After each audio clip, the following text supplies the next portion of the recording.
चलो हेलो ले लीजिए फोटो ले लीजिए।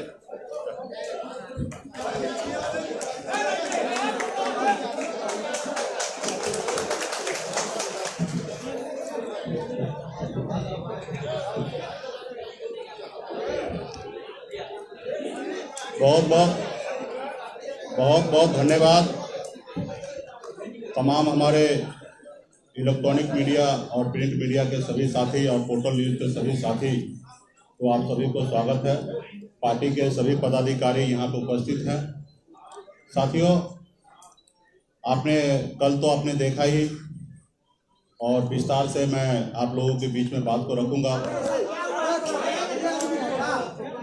आप सभी को पता है कि बिहार में और मेरे 39 साल की उम्र में 21 साल से मैं संघर्ष कर रहा हूँ। एक गरीब मछुआरा परिवार में जन्म लिया। 18 साल की उम्र में ही मुंबई जैसे शहर में जाकर अपने दिन रात मेहनत करके अपने कामयाबी को हासिल करके बिहार में पिछड़े दबे कुचले अति पिछड़ा समाज निषाद समाज के हक अधिकार के लिए निरंतर बिहार में 6 साल से मैं संघर्ष कर रहा हूँ। और संघर्ष कर और उस संघर्ष में हमेशा हर किसी ने धोखा दिया और मैं आगे बढ़ता रहा। 2018 में हमने एक पॉलिटिकल पार्टी बनाया। हमें लगा कि समाज को न्याय इसी रास्ते से दिलाया जा सकता है और हमने पार्टी बनाने के बाद हमने श्री लालू प्रसाद जी को नेता मानते हुए हमने उनके विचार पे चलने का निर्णय लिया और महागठबंधन में हमने शामिल हुआ। और जब शामिल होने के बाद उससे पहले तो बड़ी बड़ी मीठी मीठी बातें करते थे, जहां हम बुलाते थे वहां पे आके मीटिंग करते थे, क्योंकि वो हमारे साथ गठबंधन करना चाहते थे। जब गठबंधन होने के बाद लोकसभा चुनाव के समय में भी हमारे साथ चीटिंग किया गया था। जो सीट हमें नहीं चाहिए था वो भी सीट उन्होंने दिया। यहाँ तक बात हो चुका था कि मुझे दरभंगा लोकसभा में लड़ना था, लेकिन तैयारी कराने के बाद लास्ट मोमेंट पे हमें खगड़िया भेज दिया गया। हम चुप रह गए। हमें मधुबनी का सीट नहीं चाहिए था, जबरदस्ती उन्होंने सीट दिया और अपना कैंडिडेट दिया, जबकि हमारा कैंडिडेट कोई और था और उन्होंने इच्छा रखा कि इनको दिया जाए। हमने सहमति दे दिया, उनको हमने चुनाव लड़ाया। हम मुजफ्फरपुर नहीं लेना चाह रहे थे, जबरदस्ती उन्होंने हमें सीट देने का काम किया। उसके बावजूद भी हम महागठबंधन में बने रहे और साथ आगे बढ़ने का हमने निर्णय लिया था, उसको हम दोहराते रहे। उसके बाद आपने देखा परिणाम अच्छा नहीं रहा। उसके बाद हमारे जो मधुबनी लोकसभा क्षेत्र में जो चुनाव लड़े थे बद्री पूर्वे जी, उनको राष्ट्रीय जनता दल ने अपने पार्टी में ज्वाइन करा लिया। आप कह सकते हैं कि एक गठबंधन में साथी रहने वाले लोग और उनके पार्टी तोड़ के अपने पार्टी में ज्वाइन करा लेना कहाँ तक सही है। उसके बाद भी हमने चुप रहा। सिमरी बख्तियारपुर में उपचुनाव की बारी आया और पहले से बात हो चुका था कि सब पार्टी एक एक सीट लड़ेंगे, क्योंकि ये एनडीए का सिटिंग सीट था, इसलिए हम सब मिलकर लड़ेंगे और मजबूती से जीत हासिल करेंगे। और सब आदमी अपने अपने अनुकूल तैयारी कर रहे थे। उसके बाद लास्ट मोमेंट पे उनके तरफ से आदेश आता है कि आप हमें समर्थन दीजिए, हम चारों जगह हम खुद लड़ेंगे और आपका समर्थन मिलना चाहिए। हमने कहा ये तो गलत है। अगर यही आपको लड़ना रहता तो 2 महीना पहले हमें बता देते तो शायद हम समझ लेते। लेकिन हम जब तैयारी में उतर गए और अपने लोगों को बोल दिए कि आपको ये सीट दे रहे हैं, जबकि खगड़िया लोकसभा क्षेत्र में ही सिमरी बख्तियारपुर आता है, तो हमने वहाँ पे चुनाव लड़ने का निर्णय किया। और मैंने उनको बता दिया कि सन ऑफ मल्ला किसी के पीछे चलने वाला नहीं है। अपने कंडीशन से बिहार में अपने समाज हक अधिकार के लिए लड़ाई लड़ने के लिए खड़ा है और किसी पार्टी के पीछे चलने वाला नहीं है। हमने उनसे एक सीट पर उनसे हमने कंप्रोमाइज नहीं किया और हमने अपनी ताकत दिखाने का निर्णय ले लिया और हम वहाँ पे चुनाव लड़े और अकेले 1 साल पुराना पार्टी 15% वोट लाया, 26,000 वोट हमने लाया। और वहाँ पे उन्होंने देखा कि मेरे 26,000 वोट लाने से अति पिछड़ा समाज हमारे साथ आने से वहाँ पे एनडीए का बुरी तरीके से 15,000 से हार होता, वहाँ पे राष्ट्रीय जनता दल को जीत होता है।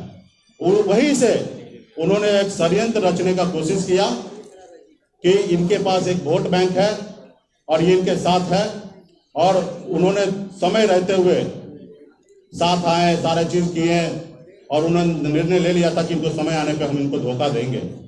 आज हम लोगों ने हर जगह पे, आपको पता होगा कि कि ब्लैंकली जितना उनके परिवार के लोग उनको सपोर्ट नहीं करते होंगे, उससे ज्यादा सनत मल्ला उनको हमेशा सपोर्ट किया सीएम के लिए। मुझे मालूम है कि उस जगह पे वो नहीं पहुंच सकता, उसके बावजूद भी जब भी उन्होंने हमें बड़ा भाई कहा तब ने हमने उसको छोटा भाई मानने का काम किया। और मैंने सोचा कि मैं अपने उंगली पकड़ के इनको सीएम के रास्ते पे लेके जाऊंगा। आपने कल भी देखा संबोधित में उन्होंने बड़ा भाई का जिक्र किया था, और मैंने भी छोटा भाई समझ के उनको उंगली पकड़ के आगे बढ़ाने का निर्णय ले लिया था कि बिहार में इनको हम आगे पहुंचाएंगे। और उनके मन में तो कुछ और ही चल रहा था। कि सबसे बड़ी बात है कि आप सबको भी पता है कि उसको बिहार के युवा से मतलब नहीं है, हर युवा से डरता है। आप देखिए कन्हैया जी उस समय में लोकसभा में एक सीट पे गठबंधन कर लेते हैं, वो सांसद बन जाते तो उनको उससे समस्या नजर आया। वही चिराग जी हो या मुकेश सहनी हो, हर किसी से उसको समस्या, उनको तो अपने भाई से समस्या है। उनको अपने भाई को आगे नहीं बढ़ाना चाह रहे हैं। कल आप लोगों ने टीवी पे देखा कि उन्होंने चक्कर आके गिर गया, ऐसी कुछ बात नहीं है। वो कल नाराजगी व्यक्त कर दिए थे कि हमें कुछ सीट चाहिए और हमारे लोगों को लड़ाना है। वो सहमति नहीं बन पा रहा था, उन्होंने बाइकआउट किया कि हम किसी में नहीं जाएंगे, और इस तरीके का तबीयत खराब होने का बहाना किया गया। फिर बाद में मान मनोबल किया गया और फिर उनको साथ में लाया गया।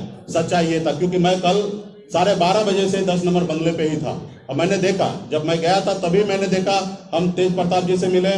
उसके बाद जब सहमति बन गया तो लास्ट में भी जब तेज प्रताप जी आए तो उनसे हमने मिला। अब बहुत व्यवहारिक लोग हैं तेज प्रताप जी, लेकिन वो अपने भाई को जब पीछे रखने का कोशिश कर रहा तो भला अति पिछड़ा का बेटा, मल्ला का बेटा, वो कैसे आगे लाएंगे। आज वो देख रहे हैं कि बिहार में अति पिछड़ा का उभरते हुए सितारा सनत मल्ला है। कल अगर ये अपने पैर को जमा लेंगे तो हमें आने वाले समय में राजनीति करना बहुत कठिन हो जाएगा। और इसलिए उन्होंने साथ रख के 2 दिन पहले, कल से 2 दिन पहले जब मैं फिर 10 नंबर में गया था, बहुत सारे बातें हुआ। उन्होंने खुद बोला कि आप कहां से चुनाव लड़ रहे हैं, चुनाव नहीं लड़िएगा तो डिप्टी सीएम कैसे बनिएगा। तो हमने बोला कि कहीं से लड़ लेंगे।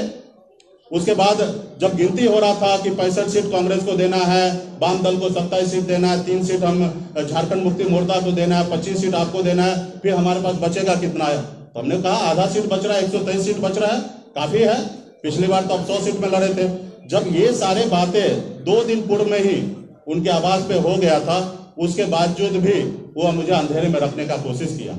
आपने देखा कि जीतन राम मांझी जी ने दलित का बेटा सिर्फ एक छोटा सा डिमांड रखा था, कोऑर्डिनेशन कमेटी, कि जो भी बात हो सबके बीच में बात हो। उनके मन में पहले से ही था कि हमें लोगों को चीटिंग करना है और 1 to 1 बात करना है। तो वहां पे 1 to 1 बात करेंगे तो निश्चित तौर पे कभी भी किसी को झुठला देंगे। तो जीतन राम मांझी को बात नहीं मान के किस तरीके से उसको बेइज्जत करके बाहर निकाला गया, किस तरीके से उपेंद्र कुशवाहा जी जब केंद्र में मिनिस्टर थे, एनडीए के साथ थे, उनके साथ संबंध करके 5 लोकसभा देने के बाद उनको अपने घर में लाने के बाद उनको किस तरीके से पिछड़ा के बेटा को धक्का मार के बाहर निकाला गया, आप लोग से छुपा हुआ चीज नहीं है। और कहीं ना कहीं मेरे साथ भी वो इसी तरीके से षड्यंत्र रचने का उन्होंने काम करने लगा था। आज कहीं ना कहीं आपने देखा कि सिमरी बख्तियारपुर में मेरे पास जो ताकत था उसको लेके वो समझ रहा था कि इनको लास्ट मोमेंट पे अपने कंडीशन पे, कल भी उन्होंने प्रेस कॉन्फ्रेंस में कहा कि हमारे पास 144 सीट में हम वीआईपी पार्टी को एडजस्ट करेंगे और झारखंड मुक्ति मोर्चा को एडजस्ट करेंगे। मतलब क्लियर था कि आप हमें सीट देना चाहते। जब 2 दिन पहले जो गठबंधन में साथी आए, माले या सीपीआई सीपीएम, उनको आप नंबर दे देते हैं। जब कांग्रेस, आपने देखा कि कांग्रेस से लास्ट मोमेंट पे 70 सीट उनसे बात वादा करने के बाद 58 सीट की बात करने लगा। जब ऐसे नेशनल पार्टी के साथ चीटिंग करने के लिए वो मन बना सकता है तो हमारे जैसे छोटे पार्टी पिछड़ा के बेटा के साथ क्यों नहीं बना सकता है। जब उन्होंने कांग्रेस पार्टी ने एक्शन लेने का कोशिश किया तब उनके सामने में झुका। उनको मालूम है कि मुकेश सहनी अगर एक्शन लेता है तो इसका परिणाम, इसका फल मुझे बेनिफिट में नजर आएगा, तो वो उनके सामने से झुका। आपको मैं बता दूं 2019 में कांग्रेस पार्टी से गठबंधन टूट चुका था, 11 सीट से 9 सीट हो चुका था और गठबंधन कहीं ना कहीं टूट चुका था। मैं वहां पे दिल्ली में रहकर मैंने दोनों तरफ बीच बचाव करके मैंने गठबंधन बरकरार रखने का काम किया था 2019 में। आप उपेंद्र कुशवाहा जी से बात कर सकते हैं या शक्ति सिंह गोयल से बात कर सकते हैं, उसमें मेरा सबसे बड़ा अहम रोल था। अभी भी जब आपस में लड़ाई हो रहा था तो तेजस्वी यादव प्रसाद जी हमको फोन करके कहते हैं कि आप कांग्रेस को टाइट कीजिए। हमारे प्रवक्ता भी आपने देखा होगा कि थोड़ा नसीहत दे दिया कांग्रेस पार्टी की तरफ से। वो तो कोशिश कर रहा था कि मेरे मुंह से बुलाने का कोशिश कर रहा था, लेकिन हमने नहीं बोला। हम आनंद फानन में दिल्ली भाग के गए। उससे पहले हम गए थे, हमने अहमद पटेल साहब से मिला, उनको सारी बात हमने रखा था। उसके बाद 2 दिन के बाद फिर से हम दिल्ली जाते हैं और फिर से हम गोयल जी से मिलकर उनको हम बताते हैं कि अगर 2-4 सीट की बात है तो हमसे ले लीजिए, लेकिन गठबंधन मत तोड़िए, क्योंकि हम लोगों को आगे बढ़ना है। 2024 में भी आप लोगों की राजनीति करना है, आगे बढ़ना है। आपने देखा कि हमने जब एयरपोर्ट पे आया था, मैंने खुले शब्दों से कहा था कि अगर किसी गठबंधन के साथी को अगर 2-4 सीट चाहिए हमसे ले लीजिए, लेकिन गठबंधन नहीं तोड़ा जाए। हमेशा हम गठबंधन के पक्ष में हमेशा खड़ा रहे। और जब कांग्रेस पार्टी के साथ जो लोग चीटिंग कर सकता है तो भला हमसे क्यों नहीं कर सकता है। तो इसलिए साथियों, कल मैं जब 12:30 बजे बंगला पे पहुंचा, बैठे बहुत देर, बहुत तरह का बातें हुआ, लेकिन इस चीज़ें पे बात नहीं हुआ। जब हम आने लगे तो 4 बजे हमें बैठ के बात होता है कि आपका जो नंबर है वो हम कल घोषणा करेंगे। मतलब भैया, जब सबका नंबर घोषणा कर रहा है, जब बात हो चुका है 25 सीट और डिप्टी सीएम, तो घोषणा करने में आपत्ति किस बात का? नहीं, कुछ समस्या है, 1-2 सीट का एडजस्टमेंट है, कल कर लेंगे। तो मतलब ठीक है, चलो कल की बात है तो एक रोज संभाल लेंगे। फिर मतलब डिप्टी सीएम घोषणा कर दीजिए, तो उन्होंने भी बोला कि दोनों एक साथ में कर लेंगे। तो मेरे मन में शंका वहीं पे उत्पन्न हो गया, लेकिन मैंने उनके साथ आने का निर्णय लिया कि नहीं, चलते हैं, कल देख लेंगे, एक रोज के बाद हो जाएगा, कर लेंगे। जब यहाँ पे बैठने के बाद जब उन्होंने संबोधित में सारी चीज बात रखा और फिर उन्होंने 2-3 दिन का समय ले लिया, तो मुझे लग गया कि वो निश्चित तौर पे सारे रास्ता बंद करके और बाद में हमें बाहर निकालना चाहता है या अपने कंडीशन पे राजनीति करवाना चाहता है। तो हमने तभी का तभी हमने निर्णय लिया, क्योंकि मैंने संघर्ष करना सीखा है, आगे भी संघर्ष करते रहूंगा। और बिहार में अति पिछड़ा, दलित, अल्पसंख्यक, तमाम हर जाति वर्ग के लोग के लिए मैं लड़ाई लड़ना चाहता हूँ। मैंने अपनी जिंदगी में मैंने बहुत कुछ पाया, संघर्ष करके पाया। मेरे पिताजी का विरासत में मुझे ये राजनीति नहीं मिला।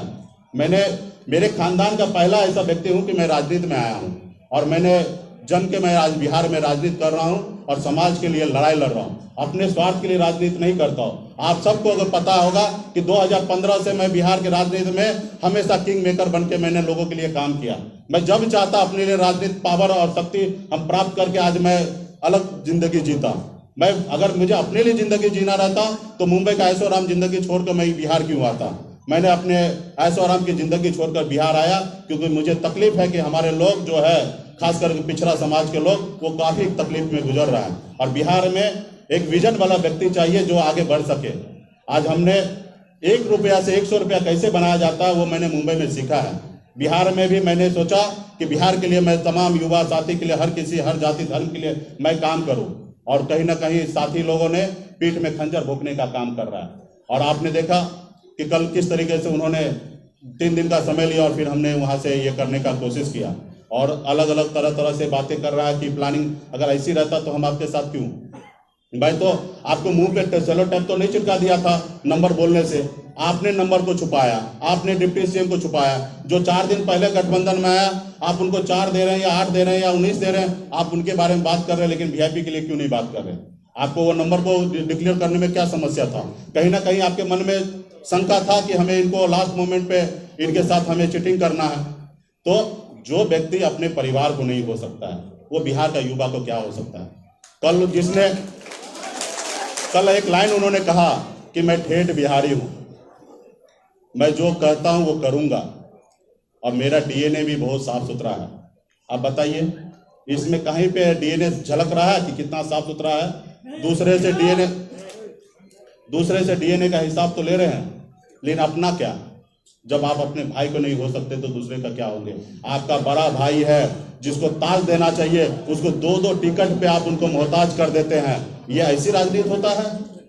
आप कहीं ना कहीं उनको कि बिहार के किसी युवा से मतलब नहीं है।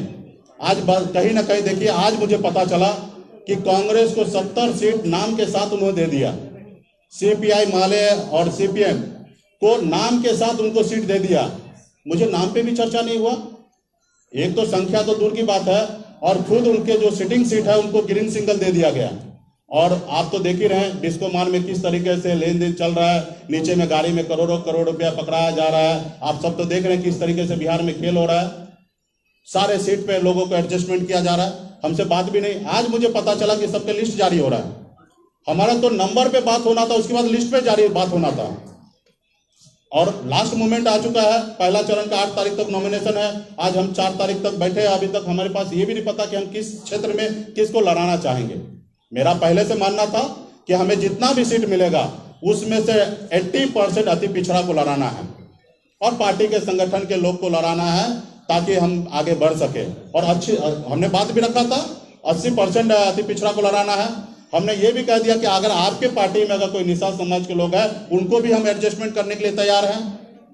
उनके मन में एक शंका आया कि चुनाव जीत लेंगे और शायद कम सीट की बात होगा, दूसरे पक्ष में भाग जाएंगे। तो भैया आपके साथ तो मुख्यमंत्री भी चले जा चुके हैं, और लोग के बीच में तो अपने परिवार में आप अपने धर्मपत्नी के साथ अच्छा व्यवहार नहीं कीजिएगा, तो आपकी धर्मपत्नी छोड़ के चला जाएगा, तो आपके सहयोगी दल क्यों नहीं छोड़ के जाएगा। हमने वहां पे भी उसको बोला, गारंटी दिया कि अगर आपको इस चीज का अगर डर है तो आप एक नाम बताइए किसको हम अपने पार्टी का राष्ट्रीय अध्यक्ष बना दें।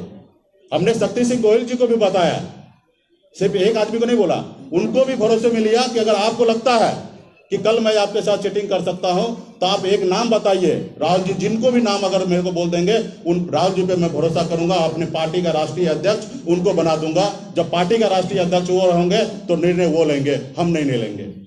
तो हमने इतना जब साथी के लिए कुर्बानी देने के लिए मैंने निर्णय ले लिया, फिर इट बट कहां।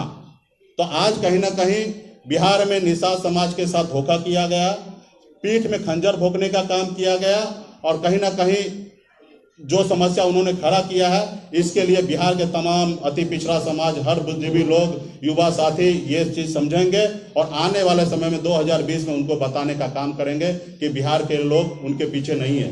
विरासत में आपको दौलत मिल सकता है, लेकिन राजनीति नहीं मिलना चाहिए। जिसमें दम होगा वो बिहार के कुर्सी पे बैठेगा, मेरा ये मानना है। और मैं 2025 में मैं डंके के चोट पे कहूंगा कि जिस युवा में ताकत होगा 2025 में वो बिहार का मुख्यमंत्री बनेगा। मैं तहे दिल से उनको समर्थन करूंगा, लेकिन ऐसे लोगों को नहीं जो अपने लिए, अपने परिवार के लिए सोचता है, समाज के लिए नहीं सोचता है। तो इसलिए हम लोग पार्टी के सभी पदाधिकारी से हमने निर्णय लिया है। तमाम पॉलिटिकल पार्टी के लोग संपर्क में हैं और एक बड़ी मोर्चा बनाने की बात हो रहा है। हम मानते हैं कि एक बड़ा मोर्चा होगा तो निश्चित तौर पे हम वहां पे काम कर सकते हैं। नहीं तो हमने निर्णय ले चुका है कि 243 सीट पर वीआईपी पार्टी अपने दम पर अकेले चुनाव लड़ने के लिए मैदान में उतरेगा। जहां पे अति पिछड़ा समाज रूलिंग पार्टी से चुनाव लड़ेगा, वहां पे हम अपने कैंडिडेट को नहीं देंगे। बाकी 243 सीट पर हम बिहार में अब वीआईपी पार्टी चुनाव लड़ने के लिए तैयार है। अभी तक हमारे पहला चरण का 50 से अधिक नामों का चयन हो चुका है। कुछ नाम को हम अभी बाकी रखे हैं और वो शाम तक हमारा सूची जारी हो जाएगा।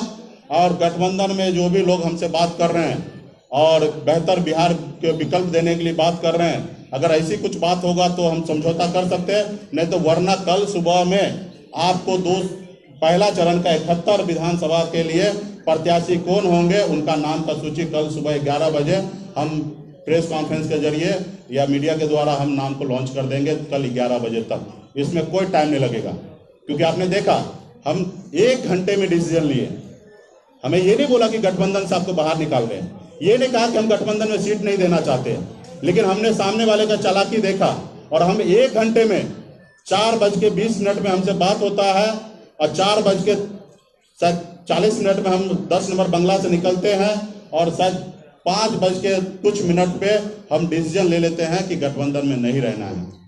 तो ये मेरा हमेशा खूबी रहा। जब भी बिहार में हमने काम किया कभी किसी से समझौता नहीं किया। जब भी मेरे साथ जिसने भी चीटिंग किया होगा उनके साथ मजबूती से हमने अपनी ताकत का एहसास कराया। जब हम हर लड़ाई को लड़ सकते हैं। आपने देखा कि गांधी मैदान में किस तरीके से हमारे समर्थक की अपनी ताकत है। हमारे पास 15% वोट बैंक है। 1 साल पुराना पार्टी नहीं है, लेकिन 15% हमने उपचुनाव में वोट लाने का काम किया। और वहीं से उन्होंने देखा कि लास्ट मोमेंट पे छोड़ देंगे, ये बहुत गुस्से वाले हैं, हर तरह का व्यवस्था इनके पास है, 243 जगह चुनाव लड़ने के निर्णय ले लेंगे और मैक्सिमम जगह महागठबंधन अति पिछड़ा का वोट काटेंगे और एनडीए का नुकसान होगा और हमारी महागठबंधन जीत होगा। और उन्होंने सोचा कि इनको हम लास्ट मोमेंट पे टक्कर देंगे या अपने कंडीशन पे बात करेंगे। तो इसलिए हमने ये सारे निर्णय ले लिया है और कल तक मैं सारे चीज़ें को स्पष्ट कर दूंगा। और नाम पे तो मेरा काम चालू हो चुका है, और अभी बहुत सारे साथी हैं, बहुत सारे लोग फ़ोन कर रहे हैं कि हम लोग बैठ के एक साथ राजनीति किया जा सकता है। तो हम चाहेंगे कि एक बड़ा रणनीति के साथ काम किया जाए, नहीं तो हम एक दो पार्टी के साथ गठबंधन नहीं करेंगे, हम अपने दम पे अकेले लड़ेंगे। और हम बिहार में निश्चित तौर पे मेरा मानना है कि जिस हिसाब से बिहार में बन चुका है, ट्रायंगल चौंगल मतलब अलग अलग कैंडिडेट हो रहा है, एक विधानसभा में 5-6 रनिंग कैंडिडेट होगा। मुझे लगता है कि 35,000 40,000 जो वोट ले आएगा उनकी जीत हो जाएगा।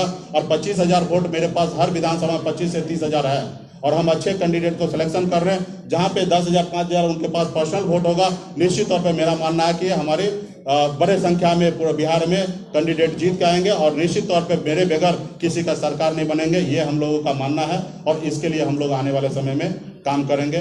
बहुत बहुत धन्यवाद साथियों।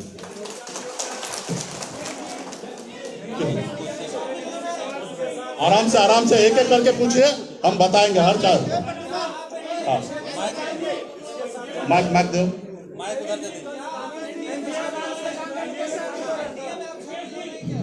जी नहीं, अभी फिलहाल ऐसी कोई बात नहीं है। हमने रास्ता खोल के रखा है। हमारे पास जो भी जिनको भी बात करना है, हमारे कंडीशन पे हम किसी के साथ राजनीति करेंगे, सामने वाले के कंडीशन पे राजनीति नहीं करेंगे। हमारे उपेंद्र जी से बातचीत जारी है। हमने रात में भी बात किया, सुबह में भी बात किया, पप्पू यादव जी से बात किया, और तमाम बहुत सारे पॉलिटिकल पार्टी है, सबसे बड़ा बातचीत जारी है। और हमने बोला ना कि एक दिन का समय हमें चाहिए, 12 घंटे का। अभी से लेकर 12 घंटे में हमने निर्णय ले लेंगे, और कल सुबह में हम अपने पहले लिस्ट हम जारी कर देंगे, या कुछ बात बन सकता है तो हम गठबंधन कर सकते हैं।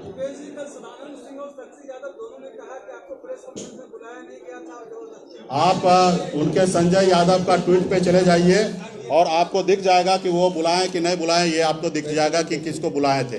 और आपके पास अगर फोटो होगा तो नेम प्लेट में वीआईपी पार्टी का नाम के साथ यहाँ पे लगा हुआ था, आपको पता चल जाएगा कि वो बुलाए थे कि नहीं बुलाए थे।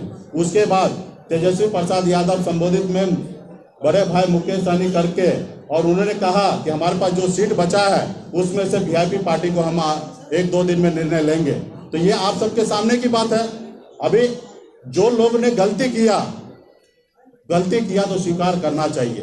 गलती हुआ, उनको बिहार के जनता से, पिछड़ा समाज से, निषाद समाज से माफी मांगना चाहिए, ना ही कि बिहार के जनता को गुमराह करना चाहिए। उनसे गलती हुआ, इंसान से गलती हो सकता है।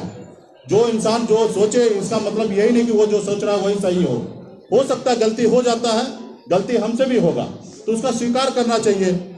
उन्होंने कल गलती किया, उसको स्वीकार करना चाहिए। बाकी अभी 50 तरह की बातें कर रहे हैं, तो उसका हम क्या कर सकते हैं? 50 तरह की बातें करें। तेजस्वी प्रसाद माफी मांग ले, मैं उनके साथ जिंदगी में कभी राजनीति नहीं कर सकते। राष्ट्रीय जनता दल का नेतृत्व अगर बदलता है, तेज प्रताप जी के अगर हाथ में अगर नेतृत्व जाता है, तो मैं भविष्य में सोचूंगा कि उनके साथ राजनीति करने का। नहीं, मेरे तेज प्रताप जी से इस सबको लेकर कोई बात नहीं होता, लेकिन व्यक्तिगत मेरा अच्छा संबंध है। जब भी मिलता हूँ बहुत अच्छे रिस्पेक्ट के साथ बात करते हैं। उसमें मैंने बहुत सारा बेहतर क्वालिटी देखा है। अभी लोगों को अलग अलग क्वालिटी दिख रहा है। लोग जानबूझ के उनको इस तरीके से प्रेजेंट किया जाता है कि कल जाके ये मेरा जगह ना ले ले, लेकिन सच मायने मैं देखता हूँ कि वो आदमी बहुत ही अच्छे हैं। लोग उन्हें परेशान किया जा रहा है, उनके घर में ही लोग उनको परेशान किया जा रहा है। जब भी राष्ट्रीय जनता दल का नेतृत्व जब तेज प्रताप जी करेंगे तो भविष्य में मैं सोचूंगा। मैं चिराग पासवान जी के साथ भी जा सकता हूं, लेकिन 243 के नाम पे जा सकता हूं, 143 के नाम पे नहीं जाता हूं। ये हमसे क्या पूछ रहे हैं? आप लोग को भी पता है कि बिहार में सच्चाई क्या है, और मैं तो कह रहा हूं कि उनके परिवार के लोग ही उनको परेशान किया जा रहा है। कल 2-3 कैंडिडेट को टिकट नहीं दे सकते हैं आप। जो पार्टी का घर के मालिक है, आप उनको 2-3 टिकट नहीं दे सकते हैं। आप छोटा भाई होके उनके ताज को भी अपने सर पे पहनना चाहते हैं, चलिए कोई बात नहीं, आप उनको 2-3 टिकट नहीं दे सकते। लोकसभा में भी आपने देखा उनका बेचने के लिए क्या खरीद फरोख्त हो रहा है, ये कौन नहीं कर रहा है? अगर राष्ट्रीय जनता दल में कौन नहीं कर रहा है वो मेरे को बता दीजिए कि कौन नहीं कर रहा है। यहाँ डिस्को मान में एक दुकान लग चुका है, और ये पूरा बिहार को जग जाहिर है किस तरीके से।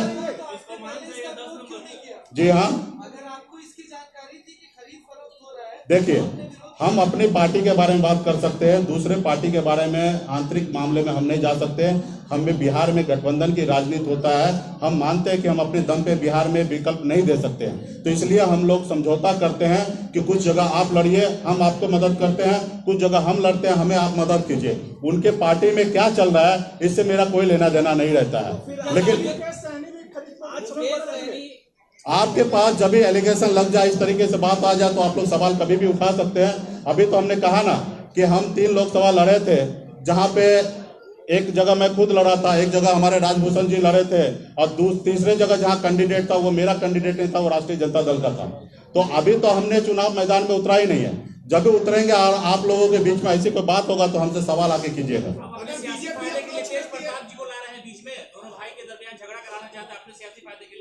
मुझे जो सही लगा वो मैंने बात रखा है, उसको आप किस एंगल से लेना चाहते हैं। मैं तो आज उनके परिवार के कुछ लोगों को अच्छा तो मानते हैं ना। हमने पहले भी कहा कि लालू प्रसाद जी को मैं बहुत मानता हूं, उनके विचारधारा से जुड़ने के लिए मैं राष्ट्रीय जनता दल में आया हूं। आज शायद लालू प्रसाद जी रहते तो शायद ये नौबत नहीं आता। ये हमारे कांग्रेस पार्टी के बड़े पदाधिकारी नेता शक्ति सिंह गोयल जी भी ने इस बात को जाहिर किया। ये बात सच्चाई है कि अगर आदरणीय श्री लालू प्रसाद जी रहते तो इस तरीके की बातें नहीं होता। तो कुछ लोग अच्छे हैं और कुछ लोग गलत हैं, तो उसका तो विरोध होना चाहिए। और आप नंबर बोलना था, आपने नंबर नहीं बोला। आपको जो चीज वादा किया था उसको आप वादा पूरा नहीं किए, तो कहीं ना कहीं गलती आपने किया है। तो हमने मैं अगर गठबंधन से बाहर निकलने का निर्णय लिया तो बिहार की जनता को भी पता चलना चाहिए कि मैं गलत हूं या सामने वाला गलत है। अगर मैं गलत हूं तो आप शक्ति गोयल सिंह जी से आप पता कर लीजिए। मैंने अपने पार्टी का राष्ट्रीय अध्यक्ष उनको बनाने का निमंत्रण दे दिया।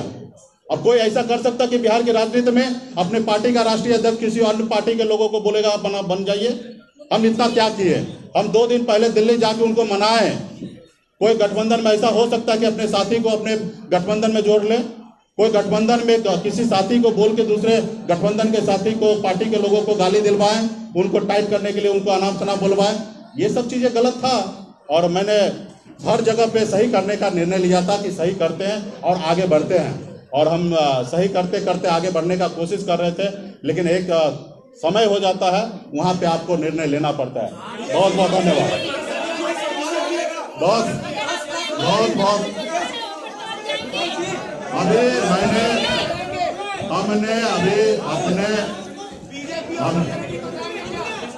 अभी वो सब नाम आप लोगों को पता है।